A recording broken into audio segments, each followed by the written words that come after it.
پێشەکی بەخێر بێن زۆر سپاسی دەستگای زاری کرمانجیەکەم کە بەڕاستی هەمیشە هاوکار و هەماهنگ بوونە لە کار و چالاکیەکانمان وەکو پێویست هاوکار بوونە و زۆر سپاسیانەکەین جێگای ڕێز و تەقدیرن.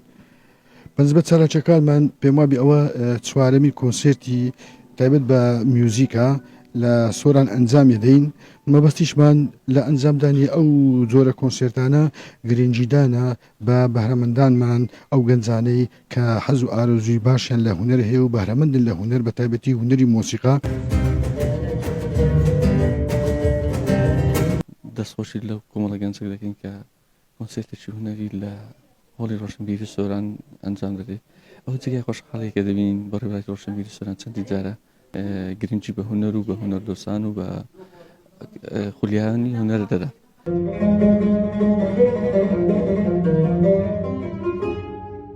من ڕێباز خەلیل قوتابی کۆلێژی هونەرە جوانەکانی هەولێرم، ئێستا قۆناغی چوارم. ئەمڕۆ لە هۆڵی ڕۆشنبیری کۆنسێرتێکم پێشکەش کرد. هیوادارم بەدڵی هەمولایەک ببیت و ئینشاءالله چەندان گەنجی تریش وەکو من هەن کە پێویستە و پیشەی خۆیان بەدەر بخەن، ینی قووەتی خۆیان لە بواری موزیک.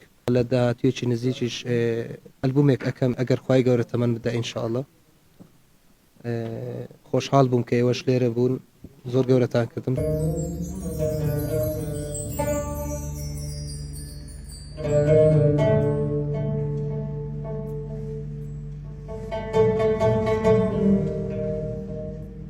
بەڕێوەبەراتی ڕۆژشەمبیری و هونەری سۆران سێمین جارە کۆنسێرتی موزیکی لە ئەم ساڵ لە سنووری دارێ سەربەخۆی سۆران ساز دەکات.